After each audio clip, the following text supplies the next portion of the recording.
टिंकू चिड़िया की कहानी। सालों पहले एक घटाघर में टिंकू चिड़िया अपने माता पिता और 5 भाइयों के साथ रहती थी। टिंकू चिड़िया छोटी सी थी, इस उसके पंख मुलायम थे। उसकी माँ ने उसे घटाघर की ताल पर झांकना सिखाया था। घटाघर के पास एक ही घर था जिसमें पक्षियों से प्यार करने वाली एक महिला रहती थी।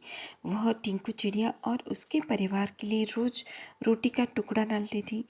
एक दिन वह बीमार पड़ गई और उसकी मौत हो गई।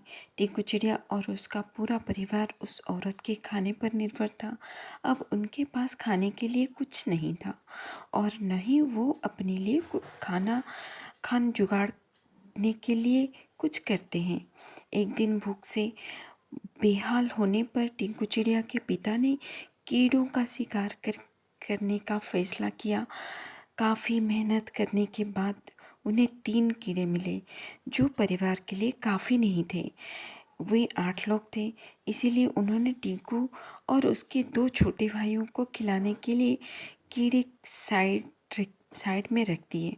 इधर खाने की तलाश में भटक रही टिंकू, उसके भाई और उसकी माँ ने एक घर की खिड़की में चोंच मारी ताकि कुछ मिल जाए, लेकिन कुछ नहीं मिला। उल्टा घर के मालिक ने उन पर राख फेंक दी, जिससे तीनों भूरे रंग के हो गए। उधर काफ़ी तलाश करने के बाद टिंकू के पिता को एक ऐसी जगह मिली जहाँ काफ़ी संख्या में कीड़े थे। उनके कई दिनों के खाने का इंतजाम हो चुका था। वह जब खुशी खुशी घर पहुंचा तो वहाँ कोई नहीं मिला। वह परेशान हो गया। तभी टिंकू चिड़िया, उसका भाई और माँ वापस लौटे तो पिता उन्हें पहचान नहीं पाया और गुस्से में उन्होंने सबको भगा दिया। टिंकू ने पिता को समझाने की काफ़ी कोशिश की। उसने बार बार बताया कि किसी ने उनके ऊपर रंग फेंका है, लेकिन टिंकू के हाथ असफलता ही लगी। उसकी माँ और भाई भी निराश हो गए, लेकिन टिंकू ने हार नहीं मानी। वह उन्हें लेकर तालाब के पास गई और नहलाकर सबकी राख हटा दी। तीनों अब अपने पुराने रूप में आ गई।